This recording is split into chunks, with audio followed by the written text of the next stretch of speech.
भइले अब सयान,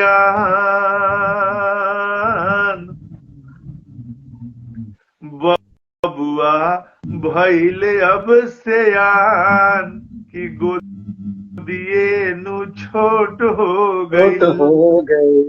आहा, क्या बबुआ सुर लिखा है। भइले अब सयान, कि गोदिए नु छोट हो गइल।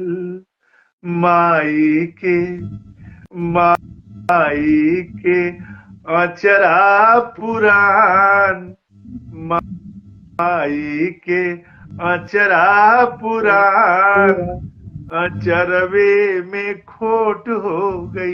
आदाब सर, कैसे हैं? बहुत बढ़िया। तो दोस्तों, हमारे स्क्रीन पर जो शख्सियत दिख रही है उनके बारे में मैं पहले भी बता चुका हूं, और फिर से एक बार आप लोगों को बता देता हूं कि ये मनोज भावुक जी हैं।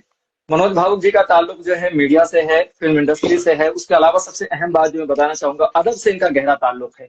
मनोज भावुक जी के जो पैदाइश है वो बिहार की है, लेकिन इन्होंने कई साल जो है इंजीनियरिंग में अपनी खिदमात अंजाम दी, और मुल्क में हिंदुस्तान ही हिंदुस्तान के बाहर कई बड़े मुल्कों में इन्होंने खिदमात अंजाम दी। लेकिन कहते हैं कि जब अदब आवाज देती है तो अदब से मोहब्बत करने वाला, चाहने वाला कहीं ना कहीं से भी उस आवाज को सुनता है और उसकी तरफ दौड़ा चलाता है। मनोज भावुक जी बेशक। एक राइटर हैं, शायर हैं, एक्टर हैं। इसके अलावा बड़े बड़े प्रोग्राम में इनकी जो है मौजूदगी रही है। मैं सबसे बड़ा एक प्रोग्राम की बात करूं तो भोजपुरी में सारे गामा पा आया करता था, उसके मनोज भावुक जी जो थे हेड थे। बहुत सारे मीडिया चैनल्स पे आपने काम किया है, तो ये उनका मुख्तसर सा ताल्लुक है। इंशाल्लाह जो इनकी तारीफ है मैं बताऊं, उसके अलावा जो ज्यादा जो मालूमात है, अगर आप सिर्फ गूगल पे जाकर मनोज भावुक जी लिखें तो विकिपीडिया खुद इनके बारे में आपको बताएगा कि मनोज भावुक जी की क्या शख्सियत है। उसके अलावा बेशुमार जो है न्यूज पोर्टल्स जो हैं वो सब भरे हुए हैं मनोज भावुक जी के इंटरव्यू से।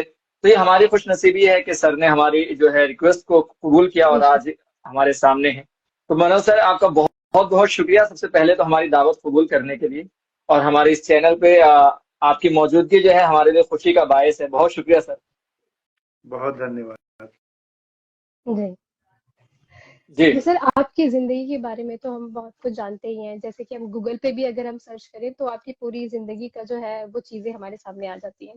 और रिसर्च भी लोग आप पर करते हैं, जैसे कि पीएचडी स्कॉलर्स हैं, तो वो आपकी गजलों से बहुत ज्यादा इस्तेफादा हासिल करते हैं। तो इसके अलावा हम ये जानना चाहेंगे कि आप किन चीजों से अपनी जिंदगी में सबसे ज्यादा मुतासिर हुए।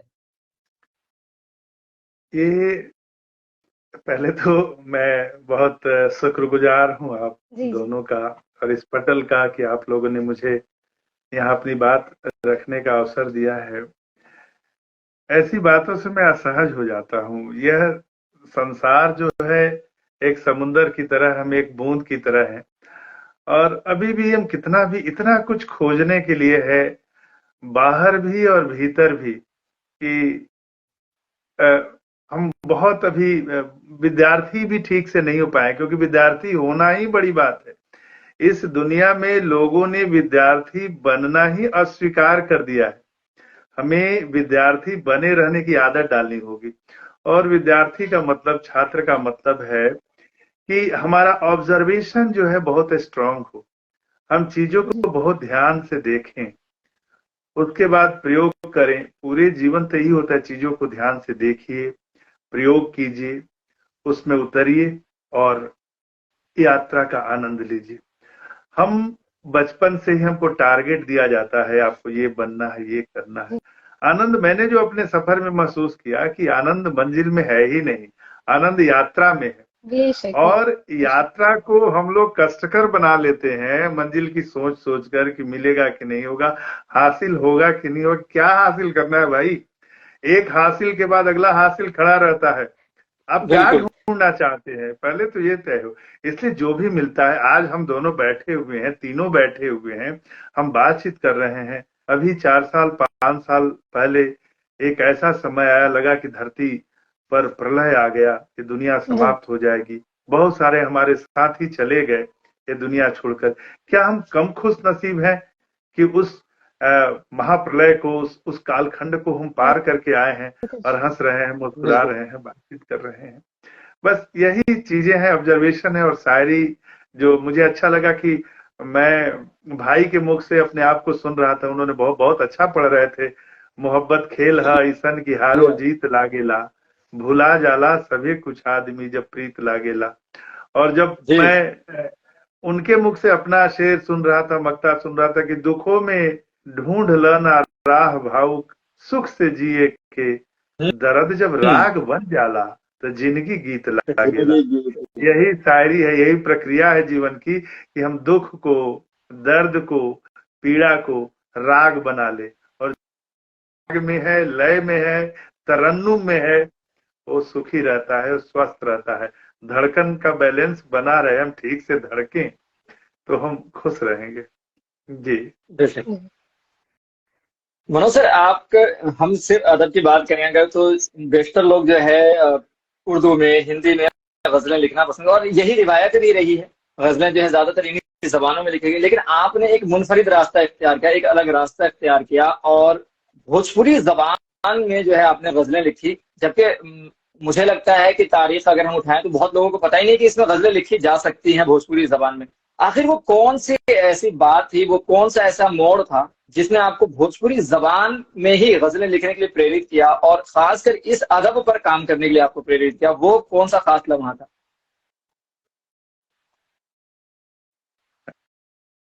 जी, ये सच कह रहे हैं कि बहुत सारे लोगों को नहीं पता है कि भोजपुरी में भी गजलें कही जा रही हैं, लिखी जा रही हैं, और मुझे भी नहीं पता था।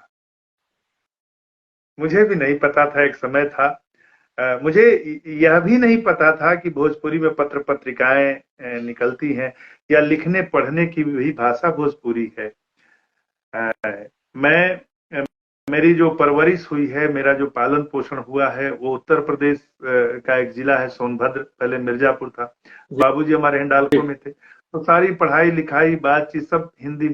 मैं रहने वाला बिहार में सिवान से हूँ। मेरी मातृभाषा जो है भोजपुरी है, लेकिन भोजपुरी बोलना घर में एक अलग बात है, लेकिन मुझे नहीं पता था कि भोजपुरी में लिखा पढ़ा ही जाता है। जब बाद में पढ़ाई के लिए मेरा पटना जाना हुआ, और वहाँ अखिल भारतीय भोजपुरी साहित्य सम्मेलन से जुड़ा और लिखने पढ़ने लगा, तो उसके पहले हिंदी में कविताएं लिखता था। और आपको पता है कि स्कूल में, कॉलेज में ज्यादातर कोमल मन की ही कविताएं होती हैं, प्रेम कविताएं होती हैं, और उसकी शुरुआत वैसे ही होती है। मतलब जो कॉलेज के दिनों में हम हरकत करते हैं, वही उसी का काव्यानुवाद, उसी से शुरुआत होती है हमारे जी रचना की।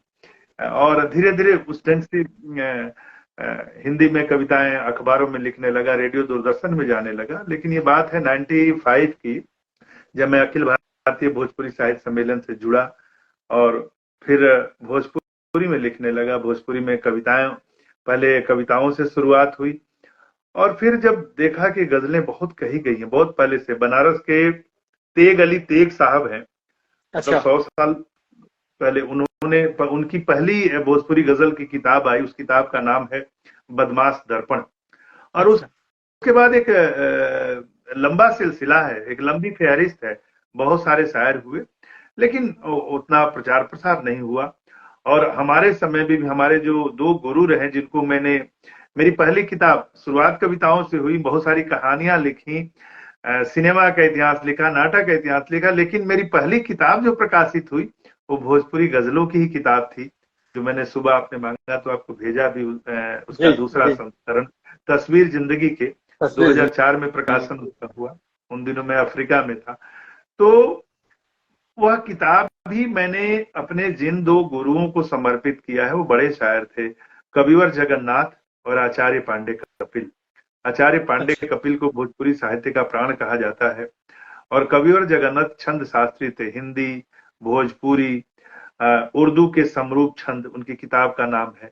गजल के शिल्प विधान, गजल के विकास यात्रा, तो उन्होंने इस पर बहुत बड़ा काम किया, कविवर जगन्नाथ। मेरे दोनों गुरु अब इस दुनिया में नहीं रहे, लेकिन कहते हैं कि शब्द ब्रह्मांड में गूंजते हैं। मेरी बात उन तक बेशक। पहुंच रही होगी, मैं उनको प्रणाम करता हूँ। तो हमारे समय में, मतलब जिनको मैंने देखा, बहुत सारे लोग तो जब मैंने शुरुआत की दिवंगत हो चुके थे, उनसे मिला नहीं हूं, लेकिन उनकी रचनाएं पढ़ी, तो मेरा रुझान गजलों की तरफ हो गया। और फिर तो ऐसा गजल में रमा कि पहली किताब ही गजल की आई। जी लिखने पढ़ने लगा, और उससे मुझे लोकप्रियता मिली, सम्मान मिला, और ईश्वर की कृपा की। अफ्रीका के बाद जब मैं लंदन गया, 2006 की बात है, तो उस गजल पर एक बहुत बड़ा सम्मान भी मिला, भारतीय भाषा परिषद सम्मान, गुलजार जी और गिरिजा देवी के हाथों। तो और उसकी चर्चा हुई, और चूंकि मैं लंदन में था तो वहां भी यूके हिंदी समिति है, गीतांजलि मल्टीलिंगुअल लिटरेरी सर्किल है, गीतांजलि बहुभाषी साहित्यिक समुदाय, तो इस समय पढ़ने जाता था। अफ्रीका में भी मैंने संस्था कायम की। तो चूंकि बड़े कैनवास पर मैं पढ़ने लिखने लगा, तो इससे जो गैर भोजपुरी भाषी हैं, इसको कहिए कि भोजपुरी प्रेमी है, इस शब्द को अगर दूसरे की, ठीक है भोजपुरी भाषी नहीं है, लेकिन जो भोजपुरी सुनना पसंद करते हैं बहुत सारे लोग हैं, तो उन्होंने सुना और जाना कि भोजपुरी में भी गजलें होती हैं। तो मैं एक माध्यम बना इसके प्रचार प्रसार का और दूसरे लोगों तक पहुंचने का। सर, जैसा आपने बताया, बल्कि आपकी जबानी हमें जानने को मिला कि जो है खेर साहब और दूसरे लोग जो है बड़े जो है कवि गुजरे हैं जो जिन्होंने भोजपुरी में काम किया है, और आप बिल्कुल इसके जो है जीता जाता मिसाल है कि आपकी वजह से इसको फरोग मिल रहा है और आगे भी मिलेगा। आपको जो इसके जो मैं जो समझता हूँ, मैं ये जानना चाहूंगा आपसे कि आखिर इसके प्रचार प्रसार में इतनी कमी क्यों है? जितनी हिंदी और उर्दू जो कविताएं हैं, गजलें हैं, उसको लेकर लोगों के अंदर जो ज्यादा जागरूकता रही, वो भोजपुरी जबान में को लेकर इतनी क्यों नहीं रही? क्यों इसकी कोई खास वजह रही, या लोगों ने जानबूझकर इसको आगे नहीं बढ़ाया? नहीं, इसके बहुत सारे कारण हैं। देखिए, यह सही बात है। आज मैं देख रहा था सुबह ही टाइम्स ऑफ इंडिया, उसमें पॉपुलेशन दिया है भोजपुरी भाषियों का, एक ट्री बना वो सबसे ज्यादा ऊपर से, उसमें संख्या दिखाई थी 5 लाख के करीब। डायलेक्ट का पॉपुलेशन दिखा रहा था, बहुत सारे डायलेक्ट का, जबकि हिंदुस्तान में 20 लाख लोग 20 करोड़ लोग भोजपुरी बोलते हैं। 5 करोड़ दिखाया था, सॉरी मैं करेक्शन करना चाहूंगा, टाइम्स ऑफ इंडिया में 5 करोड़ समथिंग कुछ लाख, 5 करोड़ कुछ लाख, जबकि 20 करोड़ लोग हैं भोजपुरी बोलने वाले हिंदुस्तान में। और हिंदुस्तान के बाहर Mauritius, Fiji, Guyana, Suriname, Trinidad, Tobago, ये जो गिरमिटिया देश हैं, और इसके अलावा नेपाल हमारा जो पड़ोसी देश है, वहां भोजपुरी बोली जाती है। 10 करोड़ लोग ये हैं, टोटल लगभग 30 करोड़ लोग बोलने वाले हैं। लेकिन इसके उलट सच्चाई ये है कि बहुत सारे लोग जब जनगणना होती है तो अपनी मातृभाषा वो हिंदी ही लिखते हैं, क्योंकि हिंदी में पढ़ना लिखना होता है। भोजपुरी को भी हिंदुस्तान में 8वीं अनुसूची में भाषा शामिल नहीं किया गया है, भाषा की सरकारी मान्यता नहीं है, पढ़ाई लिखाई जो है प्राइमरी लेवल पर होती नहीं है। बाद में कुछ कॉलेजों में एमए और बीए में पढ़ाई शुरू हुई, तो बहुत लोग जानते, जैसे मैं भी नहीं जानता था, बहुत समय तक मैं पटना गया तो जाना नहीं, मैं भी नहीं जानता था कि भोजपुरी में पढ़ाई लिखाई भी होती है। तो इसलिए जो है वही हाल साहित्य का रहा कि जो लोग लिखते पढ़ते रहे उन्हीं के बीच ये जो है 29 का व्यापक प्रचार प्रसार नहीं हुआ, ये कमी इसमें रही। लेकिन काम बहुत हुआ है, काम करने वालों ने बहुत काम किया है। और मैं आपके फलक से, इस पटल से कहना चाहूंगा, और ये कई बार मैंने कहा भी है, बहुत सारे सांसदों का कार्यक्रम हुआ है कि भोजपुरी के पास वो सारी अहर्ताएं, सारी ताकत है, वो क्षमता है जिसकी वजह से किसी भी बोली को भाषा का दर्जा मिलता है। तो सारी चीजें, लेकिन हाँ इसका प्रचार प्रसार नहीं हुआ। तब सोशल मीडिया भी नहीं था, आज तो थोड़ा सोशल मीडिया के आने से लोग एक दूसरे के करीब आ गए हैं और एक दूसरे की चीजों को जान भी रहे हैं। नहीं तो बहुत सारे लेखक भी गुमनामी में पूरी जिंदगी गुजार देते, लोग नहीं जानते थे। और एक दूसरी चीज की स्वांतः सुखाए है, ये कोई कारपोरेट का या बिजनेस का कोई सिलसिला तो रहा नहीं। तो ये कई सारे कारण है जी। मुझे ये आपसे जानना है कि आपने शुरुआती दौर में जब गजलें लिखना शुरू किया तो किन लेखकों को आप पढ़ते थे, या किन लेखकों को आप सजेस्ट करना चाहेंगे लोगों को कि वो पढ़ना शुरू करें इनको? मैं सच बताऊं तो मैं पढ़ा लिखा कम हूँ। मैं तो इस क्षेत्र में अपने को अनपढ़ ही मानता हूँ, ढंग से पढ़ा नहीं। जब भोजपुरी में कुछ पढ़ा, बाद में बहुत सारे हिंदी उर्दू के शायरों को, उस समय तो सोशल मीडिया पे नहीं था ना, यूट्यूब भी नहीं था, पता नहीं था। बाद में 95 से 2000 की बात कर रहा हूँ। तो आज है ना कि आज लिखना, पढ़ना, देखना सब, अब तुरंत कुछ भी है गूगल पर टाइप कीजिए, यूट्यूब पर देखिए, तब कुछ था नहीं। तो मैं बहुत पढ़ा नहीं। हाँ, जैसे अपने गुरुवर का नाम लिया, कबीर जगन्नाथ का, भोजपुरी में कुछ गजलें पढ़ी, फिर कुंवर बेचैन साहब को पढ़ा, वसीर बद्र को पढ़ा, कुछ शायरों को पढ़ा। लेकिन मेरा जो लिखना, जब मैं गाने बहुत सुनता था, चाहे वो हिंदी अच्छा। के हो, भोजपुरी के हो, तो जो पुराने जो भी गीतकार रहे हैं, चाहे इंदिवर हो, मजरू सुल्तानपुरी हो, राजेंद्र कृष्ण हो, जितने पुराने सुनिए, तो वो लोग छंद और बहर में लिखते थे। तो थोड़ा शिल्प का मुझे जब ज्ञान हुआ कि ये विधाता छंद है, ये यशोदा छंद है, ये चंद्र है, ये पारिजात है, तो जब मैं पारिजात को मैं बाहर जब पढ़ता था तो काउंट करता, 2 1 2 2 1 2 1 2 2 2, ये दीर्घ मीटर्स हस्सों में। का मात्रा हो गया। तो जब सुनता था गजलों को, जगजीत सिंह को सुना, फिल्मी गाने सुना, तो तुरंत मात्रा मिलाना शुरू करता था कि अच्छा तुमको देखा तो ये ख्याल आया, जिंदगी धूप तुम घना साया, ये तो पारिजात छंद में है। ठीक है, तो ये उस तरह, जैसे बहारो फूल बरसाओ मेरा महबूब आया है, खुदा भी जब जमी पे आसमां से देखता होगा, मेरे महबूब को किसने बनाया सोचता होगा, ये तो विधाता छंद में है। फिर देखा कि है अपना दिल तो आवारा, न जाने किस पे आएगा, इसका धुन कितना फास्ट है, फिर है कि मात्रा गिरी हुई है, तो विधाता छंद में है, 1 2 2 2 1 2 2 2 1 2 2 2 1 2 2 2। तो शुरुआत के दिनों में ही शिल्प पर मैंने हिंदी फिल्मी गानों की वजह से बहुत काम किया। मेरी एक डायरी है, जो मैं गाना सुनता था, और सुनता था तो सबसे पहले यही देखता था कि ये की बाहर में है कि नहीं, ये मीटर में है कि नहीं, उसका मीटर चेक करता था कि किस मीटर में है। और फिर मुझे गुनगुनाने की आदत हो गई, और फिर उस गुनगुनाहट के साथ मेरी बहुत सारी गजलें जो है तैयार हुई। लेकिन मैं उन गानों से अपना मीटर चेक करता था, इसको समझता था। लेकिन लिखने के लिए शुरुआत दिन में कुछ लिखा गया, लेकिन लिखने के लिए मैं बहुत कम लिखा हूं।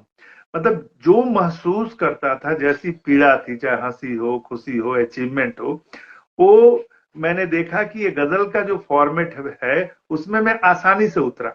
उसका कारण भी था कि मैं वहां पर कंपटीशन की प्रतियोगी परीक्षाओं की तैयारी कर रहा था, तो इतना समय होता नहीं था कि बैठकर कहानी लिखें या उपन्यास पर काम करें या लंबे लेख लिखें। गजलों में ये सहूलियत होती है कि हम ऑटो में बैठे हुए हैं, हम ट्रेन में बैठे हुए, कार में, कोई चीज ध्यान आ गया तो एक शेर फूट गया। अब मैं आपको बताऊं कि आपको हंसी आएगी, मैं कहा, मतलब आपके चलते फिरते आस पास हर जगह शायरी आप पकड़िए, पकड़ना ही है, कहानी में पकड़िए, लेख में पकड़िए, गीत में पकड़िए, गजल में पकड़िए, दुआ में पकड़िए, हाइकू में पकड़िए, कहनी तो बात ही है। मैं बस स्टैंड पर खड़ा था, पता नहीं कि पटना की घटना है, तब मैं जब ग्रेजुएशन कर रहा था, एक बहुत खूबसूरत लड़की आती है और मेरी नजर पड़ती है, और उसके बाद तुरंत बस आती है और बस पर बैठ जाती है, बस निकल जाती है। मैं सोचता हूँ थोड़ी देर और नहीं रुक सकती थी क्या? और मैंने, मुझसे ये शेर लिखा गया, वो इतनी खूबसूरत थी, मतलब इस तरह से नजर गई कि पता नहीं थोड़ी देर और, बस क्यों नहीं, बस लेट नहीं हो सकती थी क्या, इतनी जल्दी बस तो आने की क्या थी? तो मैंने शेर लिखा कि उनका से कौनो जान भा पहचान ना रहे, उनका से उनका से कौनो जान भा पहचान ना रहे, भैली मगर उ दूर तब मन छटपटा गई। अच्छा है। उनका से कौनो जान भा पहचान ना रहे, भैली मगर उ दूर तब मन छटपटा गई। बस शेर हो गया, बात आई गई चली गई, आगे उस पर काम नहीं हुआ। 2-3 साल बाद मैं वहां पर पटना में थिएटर करता था, बिहार आर्ट थिएटर, कालिदास संग्रहालय है वहां पर, मैं थिएटर का स्टूडेंट रहा हूं। तो मोहतरमा अचानक प्रकट होती है एक नाटक में। अच्छा। 2-3 साल बाद हम लोग फिर साथी हो गए, एक साथ हमने बहुत सारे प्लेस किए, और उसके बाद जब हम घुल मिल गए तो मैंने उनसे एक दिन अचानक वो बात कही कि भाई तुम्हें जब पहली बार देखा, मैंने आपको पहली बार देखा तो ये शेर हुआ। फिर अब खूब ठहाका लगा है, तो उस दिन जब हल्का हुआ तो फिर एक शेर हुआ। रात को बैठा तो एक अगला शेर ही हुआ कि बरिसन से जे दबा के हिया में रहे रखल, बरिसन से जे दबा के हिया में रहे रखल, अचके में आज बात कैसे कहा गई। वाह अच्छा है सर, बहुत अच्छा, पहला शेर ये हुआ था कि उनका से कोनो जान भा पहचान ना रहे, भैली मगर दूर तब मन छटपटा गई। और आज और जो बात कह दी तो शेर हुआ कि बरिसन से जे दबा के हिया में रहे रखल, अचके में आज बात वो कैसे कहा गई। वाह। और फिर उनकी शादी हो गई। हम बोले यार ये तो चली गई, अब क्या। तो फिर बेचैनी जो हुई, फिर जो है अगले शेर में डला कि ए जिंदगी के, मैंने उसका तो हो गया, मेरा क्या होगा। ये जिंदगी के, ए जिंदगी के राह के होई के हम सफर, ए जिंदगी के राह के होई के हम सफर, सोचत में रात बात ही मन कस मसा गई। हाय हाय हाय हाय, का कहल जाए और इसे। फिर वाह। कुछ और समय बढ़ा, मतलब ये गजलों के साथ ये सहूलियत है कि एक ही आपको बैठ के लिखने के, कई बार एक गजल के पूरा होने में 10 साल भी लग सकते हैं। जबरदस्ती नहीं कीजिए, मेंटल एक्सरसाइज नहीं है। बाद में गजल मुकम्मल हुई, किताब छपने के पहले कुछ इस ढंग से। और शेर सुनिएगा जी जी इरशाद। कि इस रूप में आई ये गजल की, आखिर जुबा के बाद कलम में समा गई, वाह।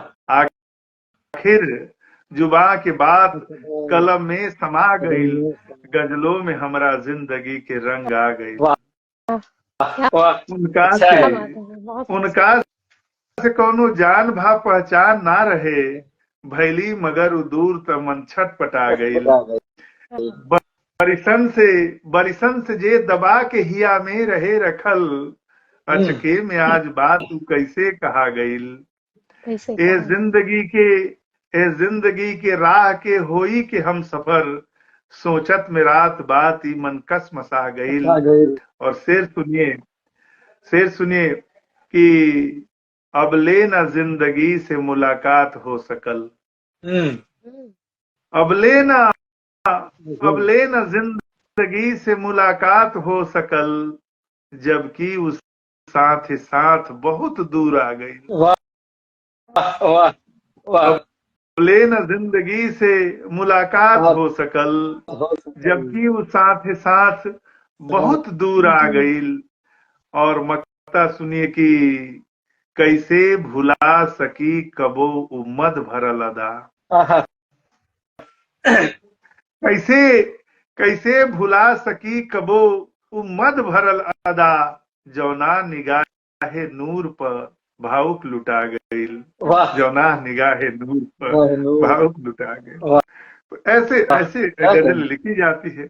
अभी मैं विश्वविद्यालय में गया था, मतलब कुछ साल पहले की जाते रहता हूँ, अभी बीएचयू में गया, इधर हंसराज कॉलेज में, फिर 1 तारीख को भी है हंसराज कॉलेज में इधर कवि सम्मेलन। तो कॉलेज में और विश्वविद्यालयों में और जाना होता है, तो बच्चों ने कहा कुछ ऐसे ही पाठ था, व्याख्यान देना था। सर आपने बहुत सारी गंभीर गजलें कही है भोजपुरी में, मैंने ज्यादा गंभीर कही है। अभी तो मैं ये साबरीन को देखा तो मुझे वो याद आ गया, वो प्रकरण और कैसे गजलों की प्रक्रिया है मैंने सुना दी, शेर कैसे बनते हैं।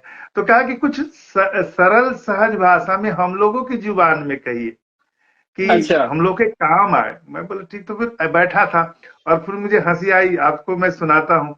और क्या बताऊं कि यह गजल भी बहुत एक गायक धर्मेंद्र सिंह हैं, बहुत सारे गायक गा रहे हैं, तो सुनिए यूट्यूब पर। हाँ जी जी जी। हाँ, और उसको उन्होंने बहुत आवाज उनकी अच्छी है, बहुत डिम्पी ये है। और एक बहुत सारे गायक किसको गा रहे हैं, आप देखिए यूट्यूब पर, मैं सुना रहा हूँ आपको, गुनगुना रहा हूँ। और देखिए किस तरह हिंदी, उर्दू, भोजपुरी और अंग्रेजी, ये चारों कैसे जो है इसमें, इस गजल में है, शेर में है, तो उसको देखिए। मैं कोशिश करता हूँ तरन्नुम में, आप यूट्यूब पर सुनेंगे तो ज्यादा उनकी आवाज अच्छी है गायकों की, मेरी आवाज तो अच्छी नहीं, मैं कोशिश कर रहा हूँ, कुछ शेर सुनाता हूँ इसमें। उम्र के धूप चढ़ल, धूप सहाते नइखे, उम्र के धूप चढ़ल, धूप सहाते नहीं खे हमरा हमरा हमरा ही के ई बात बुझाते नहीं खे उम्र के धूप चढ़ल कि मंजिले इश्क में। शेर सुने भाई, जी मंजिले मंजिले इश्क में कैसन ई मुकाम आइल बा। मंजिले इश्क में कैसन ई मुकाम आइल बा। हाय हाय हमरा से आई लव यू कहाते नहीं थे। अच्छा उम्र है। के मंजिले इश्क में कैसन ही मुकाम आइल बा। हाय हमरा से आई लव यू कहाते नहीं थे। आ देह देह ऐसन बाकी आंख फिसल जाता, आ रूप ऐसन बाकी देह ऐसन बाकी ई आंख फिसल जाताटे, आ रूप ऐसन बाकी दर्पण में समाते नहीं खे। और शेर सुनिए कि साथ में तोहरा जे देखले रही सपना ओकर, साथ में तोहरा जे देखले रही सपना ओकर, याद आवत बा बहुत याद उजाते नहीं खे। याद आवत बा बहुत याद उजाते नहीं खे। और वक्ता सुनिए कि हमरा डरबा कहीं पागल ना हो जाए भावुक। हमरा डरबा कहीं पागल ना हो जाए भावुक। दर्द उमड़त बा दर्द उमड़त बा दर्द उमड़त बा मगर आंख लोराते नहीं खे। दर्द उमड़त बा मगर आंख लोराते नहीं खे। तो ये एक्सपेरिमेंट प्रयोग मैंने बहुत किया है, इसलिए ये भाषा की जो है ना, एक लेखक के लिए, शायर के लिए कोई ये बंदिश हिंदी, उर्दू, भोजपुरी, ये जो बोलचाल की भाषा में जितनी सहजता से बात कही, भाषा का बस इतना ही काम है कि मेरे दिल की बात तुम्हारे दिल तक पहुंच जाए। That's all. मैं जो कहना चाहता हूं वो बात आप तक पहुंच जाए, इससे ज्यादा इसकी जरूरत है नहीं। बिल्कुल, इससे ज्यादा मेरे उससे इससे ज्यादा जरूरत है नहीं। बाकी तो सब श्रृंगार है, लिखते पढ़ते सीखते रहिए।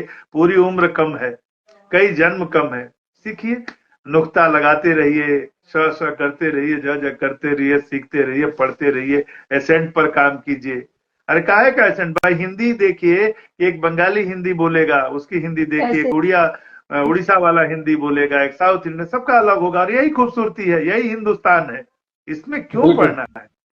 असल चीज यही है कि जो मैं कह रहा हूं वो आप समझ रहे हैं ना, या मैं कह जो रहा हूं उसको आप कैसे समझ रहे हैं। और शायरी में तो यही है कि कई बार हम कहते कुछ और है, समझने वाला कुछ और समझ लेता है। बिल्कुल।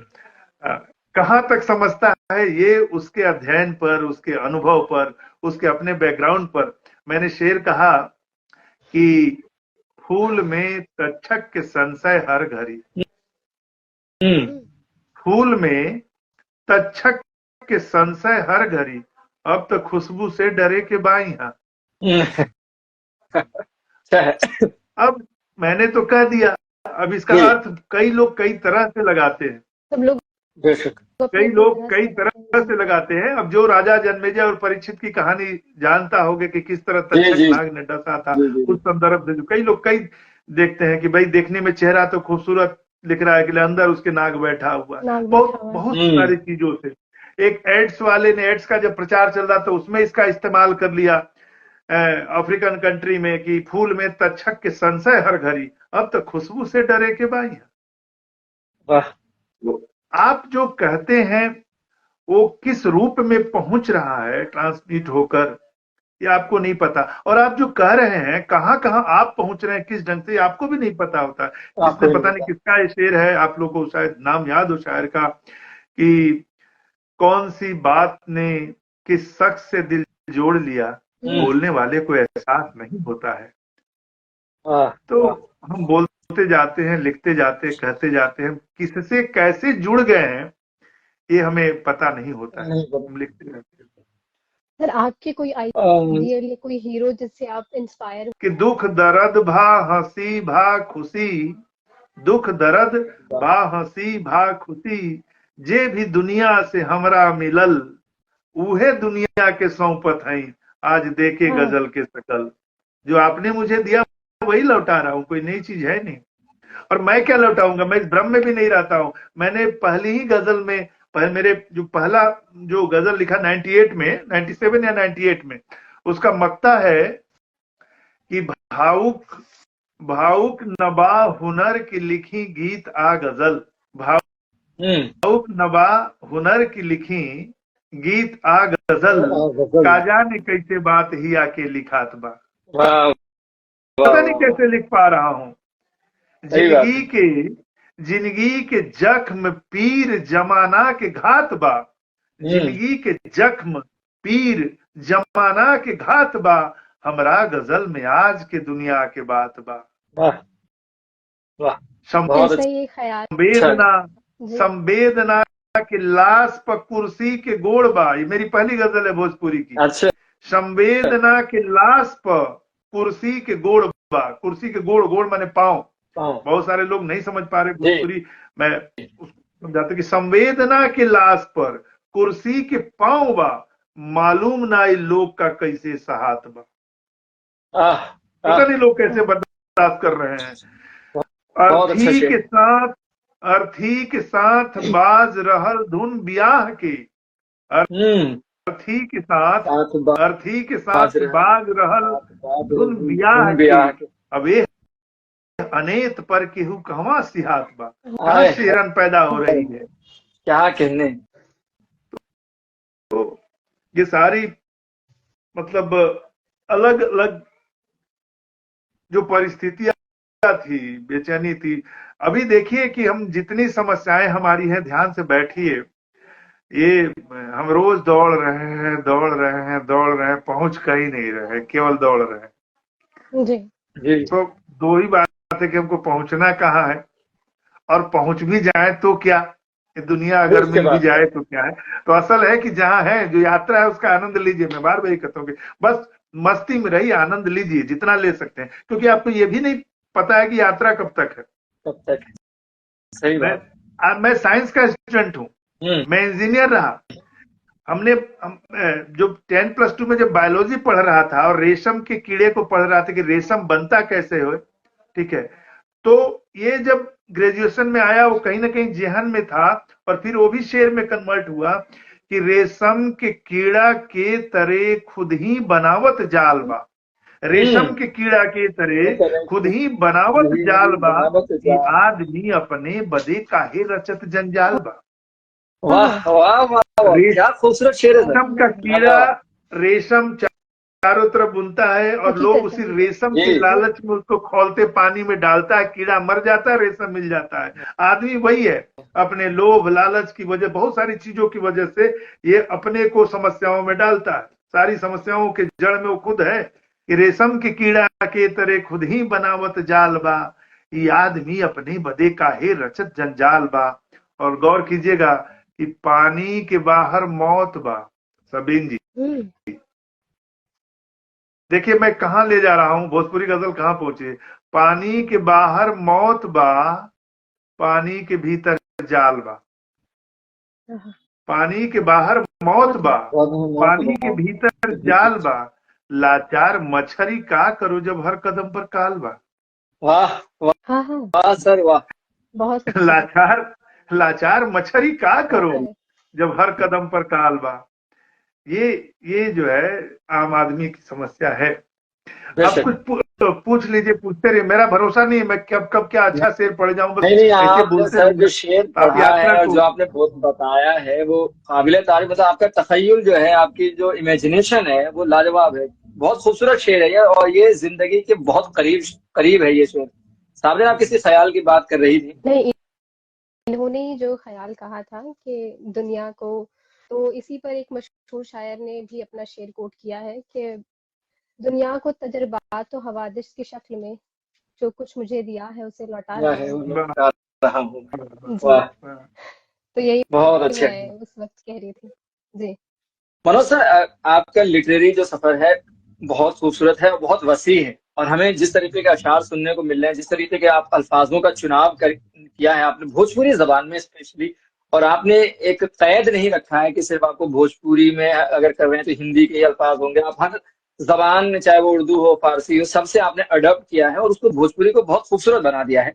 ये एक अच्छी बात है आपकी शायरी की, जो हमें देखने को आपके अशार में भी मिल रही है। वरना हमारे जब हमें लगता है कि हम भोजपुरी की बात कर रहे हैं तो उसमें भोजपुरी के ही अल्फाज होंगे, उर्दू से दूर होगी, हिंदी दूर होगी, दूसरी बात। लेकिन आपने सबको करीब किया है और मिक्स उसका सब, जहां मतलब जैसा इस्तेमाल वैसा आपने उसको यूज किया है। एक आपका गाना पिछले साल जो है बहुत मकबूल हुआ, कई मिलियन व्यूज आए, और वो जो है मैंने जब आप मैं आपसे मिला पहली बार, उस गाने को मैंने फिल्म देखा था तो सुना था, लेकिन जब आपसे मिला तो मेरी खुशी का ठिकाना नहीं लगा। मैंने उस गाने के जो करता धरता है, जिनके कलम से ये गाना निकला है, दोस्तों मैं आपको भी बता दूं, मेहंदी लगा के रखना पार्ट 3, जो कि जिसमें खेसारी लाल यादव जो है, जिन्होंने अभिनय किया था, जिन्होंने अदाकारी की थी, और नील कमल ने इसे आवाज दिया था। और ये भी कहा जाता है कि नील कमल को अगर सबसे ज्यादा जो मशहूर अगर उसके इस नगमे के बाद जो उनको जो मकबूलियत मिली है, वो इस नगमे के बाद ही मिली। तो वो नगमा जो है, मनोज सर बैठे हैं, मैं इनकी जबान ही सुनना चाहूंगा सर, उसके कुछ अशार अगर आप हमें सुनाएं। मैं अपनी जबान नहीं कहूंगा, लेकिन फिल्म का नाम मैंने आपको बताया, आप यूट्यूब पर जाकर सुनिएगा जरूर। बाकी मनोज सर सामने हमारे।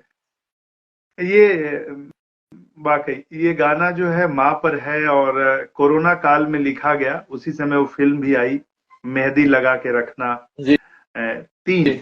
आजकल फिल्मों का सीक्वल पार्ट बनने 3। लगा है, तो जी तीसरा जी जी। पार्ट मतलब तीसरा सीक्वल, और बहुत वायरल हुआ, बहुत सारे लोगों ने पसंद किया। और अभी इस साल हुआ ये कि रियलिटी शो एक है सुर संग्राम, तो संग्राम। उसका सुर संग्राम जी, उसके जो विनर है राहुल पांडे, उनकी साथ हादसा हुआ कि उनकी माँ का डेथ हुआ। वो अंत्येष्टि करके जाते हैं मेगा ऑडिशन देने, और यही गाना गाते हैं, उनका सिलेक्शन होता है।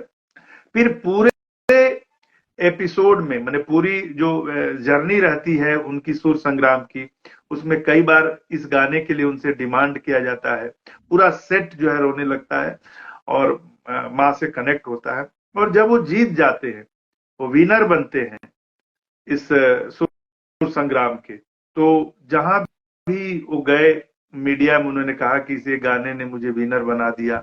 और मीडिया के लोग भी यही गाना गाने के लिए उनसे आग्रह डिमांड करते हैं। तो करते हैं। इस गाने को, और मेरे पास इस बार इतने मैसेज आए कि नवरात्र में उत्तर प्रदेश और बिहार में, और जहां भी पूर्वांचल के लोग हैं, वहां देख रहे हैं कि जब दुर्गा, अपनी माँ तो छोड़िए, दुर्गा माँ के भी हमारे यहाँ भसान बोलते हैं। भसान का मतलब ये जी जी। होता है कि अब उनकी पूजा होगी, उनको ले जाते हैं तो गोद में जाते नदी हैं में जी, प्रवाहित करने के लिए, विसर्जन के लिए। तो लोग गाते नाचते जाते हैं। तो उस समय भी यही गाना बज रहा है, मैंने दुर्गा माँ के लिए भी इस गाने का इस्तेमाल हुआ।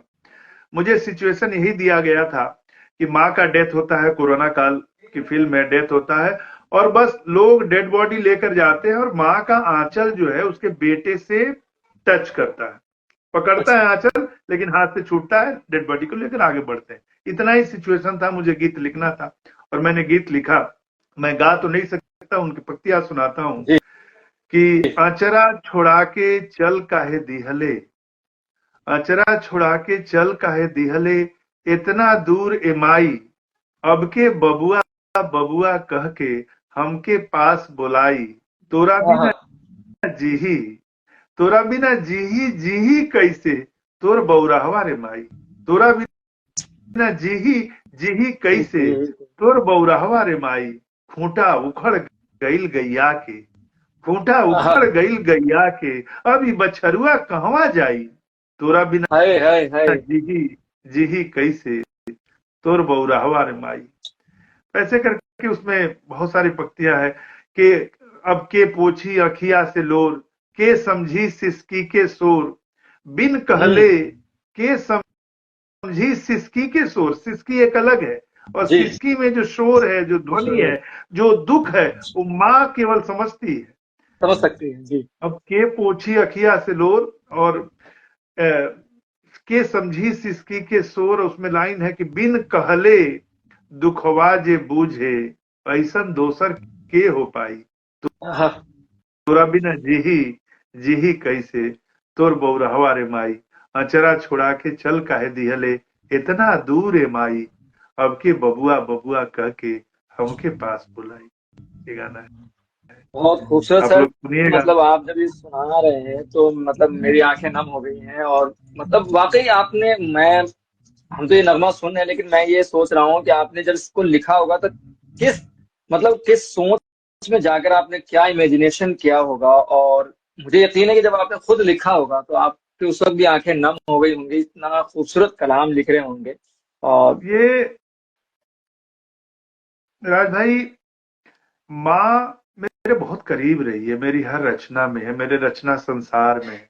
माँ पर मैंने गीत, बहुत सारे गीत लिखे, दोहा, गजल, कहानी, आलेख, मतलब माँ है। और ये बात उनको पता था, जो इस म्यूजिक डायरेक्टर हैं रजनीश मिश्रा जी, बोले नहीं मैं चाहता हूँ कि माँ पर फिल्म के लिए कुछ लिखें। तो फिल्म में भी मेरा पहला गीत माँ पर ही गया, और मेरी पहली रचना जो है वो भी माँ पर है, पहली कविता भी माँ पर है, पहला गीत जो आया साहित्यिक गीत वो भी माँ पर बहुत पॉपुलर हुआ 98 में, जब मैं मंचों पर जाने लगा। जी जी वो जी गीत की जी। लाइन है, और मुझे खुशी होती है कि हमारे भोजपुरी में, भोजपुरी की जो सबसे बड़ी गायिका है, पद्म विभूषण, पद्मश्री, पद्म विभूषण शारदा सिन्हा जी, जब उनका साक्षात्कार कर रहा था तो उन्होंने कहा कि मुझे आपका एक गीत बहुत पसंद है, मैं गाना चाहती हूँ। और क्या कहें। बबुआ भई लब सियान की गोदिये नु छोट हो गई, ये 98 का गीत है। और मंचों पर मैं खूब गाता था, रेडियो से, मंचों पर, कवि सम्मेलनों में, कि बबुआ भइले अब सियान। आज ओल्ड एज होम बढ़ रहे हैं, वृद्धाश्रम बढ़ जी रहे हैं, जी जी माँ जी। को, पिता को लेकर वहां लोग छोड़ रहे हैं। बेटा अमेरिका में है, इंग्लैंड में है, सीईओ है, कारपोरेट का मालिक है, दुनिया वो करोड़पति अरबपति है, लेकिन माँ वृद्धाश्रम में है, या घर में ही है तो उपेक्षित है, तो फुर्सत नहीं है। अच्छे थे। मैंने दोहा लिखा कि अंगना गायब हो गई, अंगना अंगना अंगना गायब हो गई, बुढ़िया खोजे घाम, अपना हाँ अपना रूम में सबका बाटे काम। उस बुढ़िया के हाँ हाँ लिए हाँ। किसी को समय नहीं है, अंगना गायब हो गई, बुढ़िया गई। खोजे घाम, अपना अपना रूम में सबका बाटे काम। कहा कि माई रे जाई कहाँ, देवी पूजल तोर, माई रे हम्म। जाई कहाँ, देवी पूजल तोर, कहियो तो हुईबे करी हमरो खातिर भोर।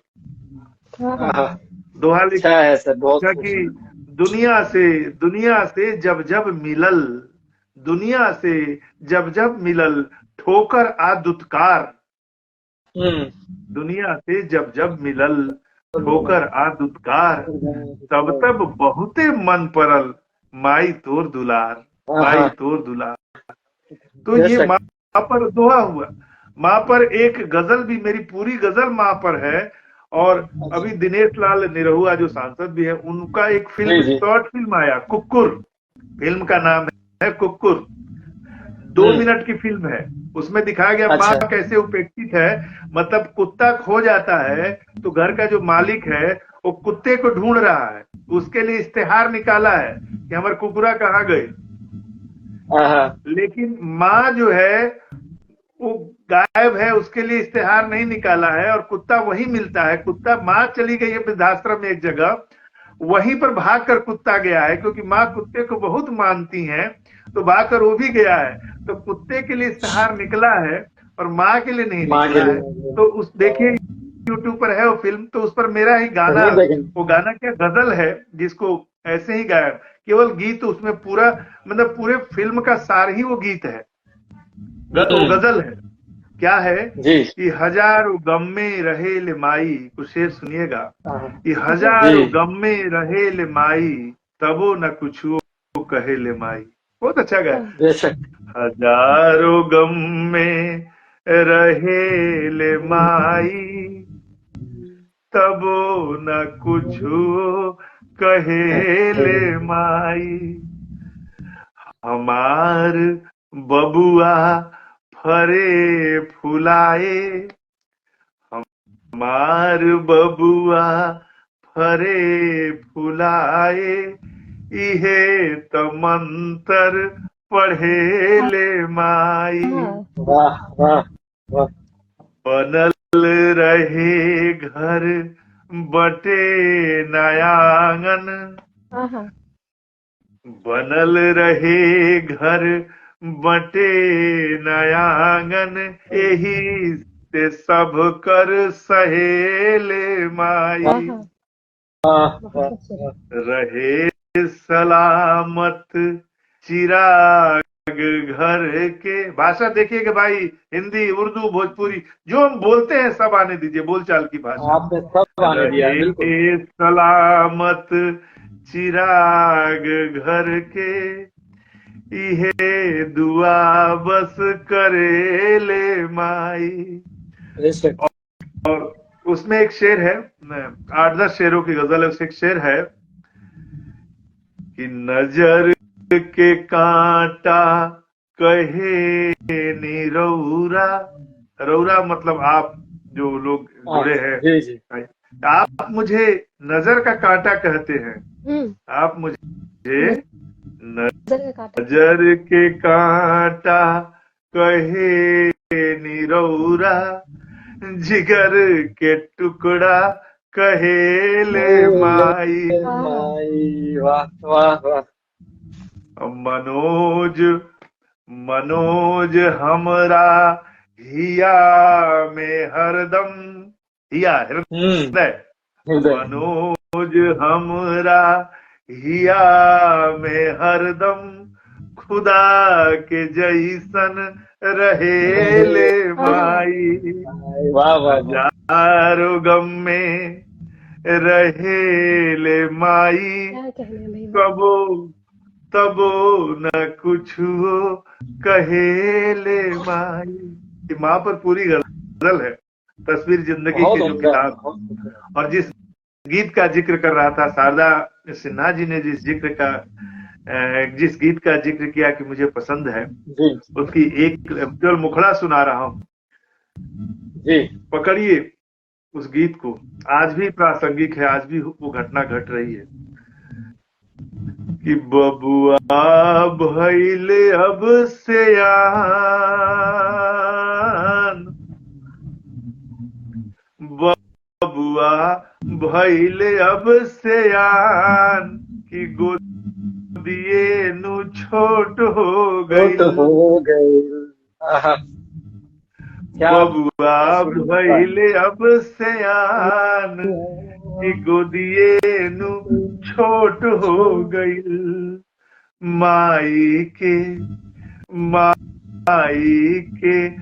अचरा पुरान, माई के अचरा पुरान, अचरवे में खोट हो गई। बबुआ भइले अब सयान, कि गोदिए नु छोट हो गई। वापस आया और फिर मुझे लगा कि नहीं, उस समय मेरे किताब पर बीसी गजल संग्रह पर भारतीय भाषा परिषद सम्मान मिल गया। फिर थोड़ा हो हल्ला ज्यादा हुआ, बीबीसी ने इंटरव्यू किया, अलग अलग चैनल पर बातचीत होने लगी, अखबारों में, तो मेरा भी थोड़ा मन बढ़ गया। और अंदर तो एक कुलबुलाहट थी, मैं मशीनों के इर्द गिर्द घूमता था। मेरी बहुत सारी गजलें इसमें करीब 30-35 गजलें तो फैक्ट्री में काम करते हुए बनी है। एक गजल है बहुत लोगों ने पसंद किया, वो है कि बहुत नाच जिंदगी नचावत रहल, बहुत नाच जिंदगी नचावत रहल, हंसावत खिलावत रोआवत रहल, हंसावत खिलावत रोआवत रहल। कहाँ खो गईल अब उधुन प्यार के, कहाँ खो गईल अब उधुन प्यार के, जे हमरा के पागल बनावत रहल, हंसावत खिलावत रोआवत रहल। तो ये मशीनों के इर्द गिर्द घूमते हुए लिखी गई गजल है, चीजें चलती रहती थी। मैं अफ्रीका भी, लंदन भी गया तो वहां से गीत लिखा। ये पूरी यात्रा है कि कैसे गया, कैसे पहुंचा, किस शहर में था, काम किया, और वो फिरंगिया गीत के रूप में वो पॉपुलर हुआ। बसंत मॉरिशस से निकलने वाली पत्रिका बसंत में वो प्रकाशित भी हुआ गीत, और वहां के गायकों ने गाया उससे। अच्छा, उस गीत को गाया। बदरी के छतिया के, देखिए कैसे जहाज उड़ता है, कैसे पहुंचता है। बदरी के छतिया के चिरत जहाजवा से अइली फिरंगिया के गावे हो संगतिया। लंदन से लिखतानी, लंदन से लिखतानी, लंदन से लिखतानी पतिया पहुंचला के अइली फिरंगिया के गावे हो संगतिया। वो फिर पूरा यात्रा है, हिथ्रो एयरपोर्ट पर कैसे उतरते हैं, कैसे ठंड है, कैसे वहां के युवा युवती एक दूसरे से चिपके हुए हैं, कैसे रोमांस कर रहे हैं, पूरा का पूरा उस गीत में है। और अंतिम मंत्रा ये है कि तोहरा से कहतानी साचो अरवा, काहे दूना लागत नइखे इची को जियरवा। हमरा के काट ताटे, हमरा के काटे दौड़े सोना के पिंजरवा, हमरा के काटे दौड़े सोना के पिंजरवा, हमरा के खींच ताटे माई के आचरवा। लौट चली देश अपना, लौट चली देश अपना, कोनो रे बहनवा से अइली फिरंगिया के गावे हो संगतिया। तो डर था मुझे, ये था कि आखिर हम इस दुनिया में आए क्यों हैं। और हर आदमी को सोचना चाहिए कि ईश्वर कुछ न कुछ सबके लिए तय किया है कि आपको करना क्या है।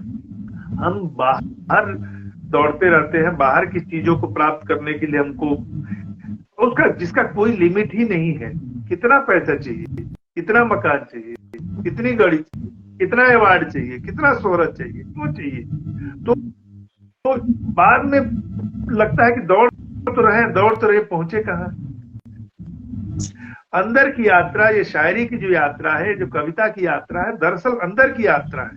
हम फिल्मों की तरफ भी बढ़ते हैं तो ठीक है, आनंद के लिए ठीक है, लेकिन गीत का, संगीत का, शायरी का, कविता का असली मकसद सिर्फ आनंद। आनंद तो पहला स्टेप है, परम आनंद है, परम आनंद है। और उसी तरह बायोलॉजिकल जो फादर है, जिनको हम पिता कहते हैं, वहां से परम पिता तक की यात्रा, ये हमारे जीवन का मकसद हो। पिता ने तो हमको इस सृष्टि में ला दिया, बायोलॉजिकल फादर है, पिता ने इस सृष्टि में ला दिया, लेकिन हम परम पिता, जो हमारे असली पिता है, उन तक पहुंचे।